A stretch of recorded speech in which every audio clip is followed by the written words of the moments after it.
You're just causing so much disruption around here, they want you out. Yep. Partying, burning up and down, fights in driveways. I mean, that's pretty revolting. We've only got one choice as property managers, and that is to send this to court.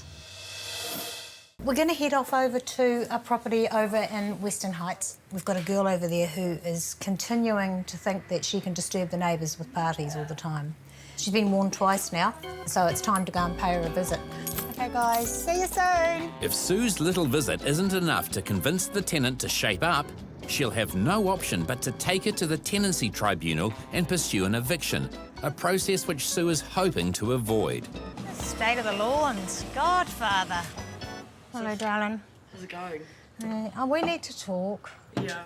I've got emails complaining about you. The issue is the noise. You can't have that garage door open at night, honey, and party. You can't have it happen. It just doesn't happen. Yeah, no, I don't often do anything like that normally, but I had a friend come over and we had some music on the other night, and that was... Well, the owner's made contact now, so I've got 3 or 4 emails that are saying that you're just causing so much disruption around here, they want you out. This is quite an established area, you know what I'm saying? So this established area is got older people in it. Yeah. So party animals don't fit. Well, I'm not actually that bad, but yeah. We need to decide what we're going to do. Okay. The way the tenant sees it, this garage provides not only safe off-street parking, but a great venue for late-night entertaining too. But the neighbours aren't sold. And if the complaints continue, there's a very real chance she will end up getting evicted. You don't want to go to the tenancy tribunal. The moment your name's in there, it stays there. Okay.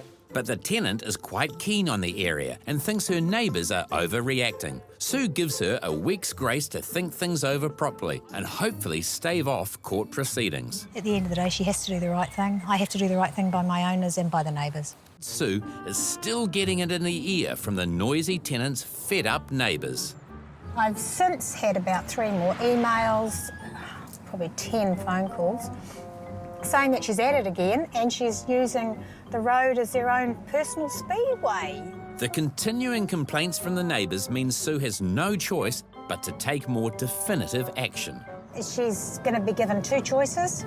She either gives me notice there and then, or I take her through the tenancy tribunal and get rid of her that way. Let's do this.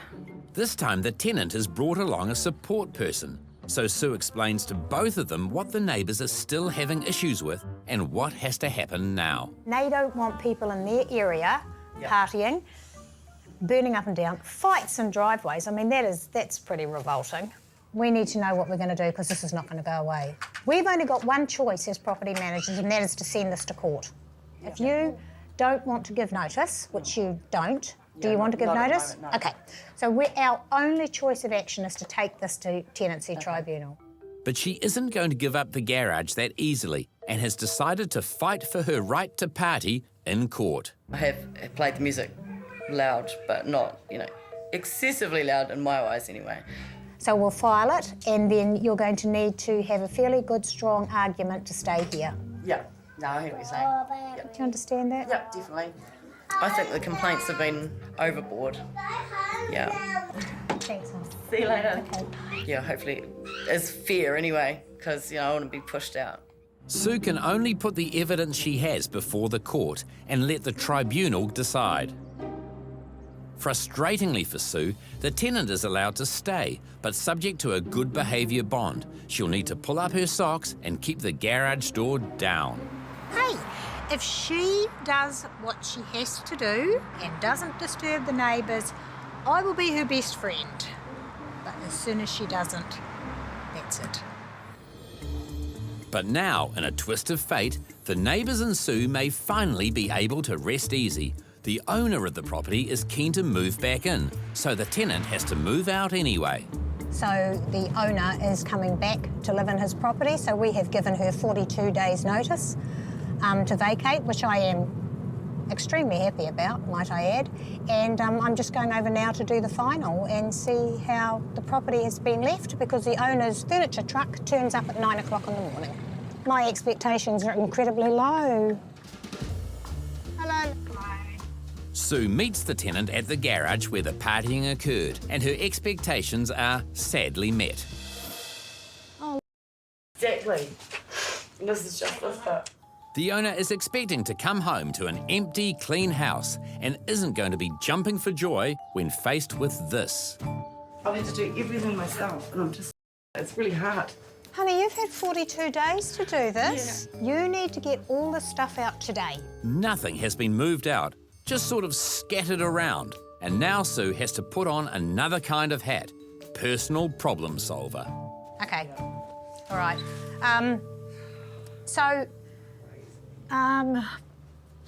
Okay.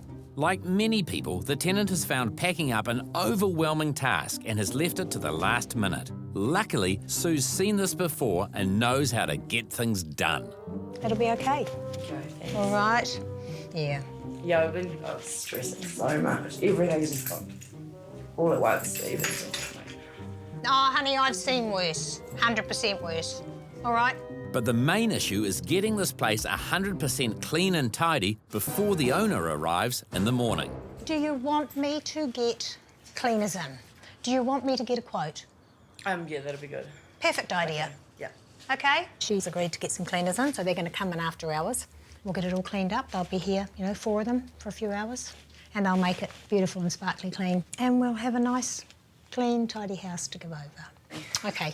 Cool. Okay. She's obviously tried and it just hasn't happened for her. That house has never looked like that during inspections. She hasn't been like that. I think just things have just been overwhelming. With a last push from Sue and knowing the cleaners will be paid out of her bond, the tenant is finally feeling inspired to get down to work. Yeah, I've got a van coming at 4, so I'll start gathering everything from that end into this end, and we'll pile the van up and get rid of it. I just want to make sure that she's okay. And she will be okay. She'll be okay. She's a woman. She's a survivor.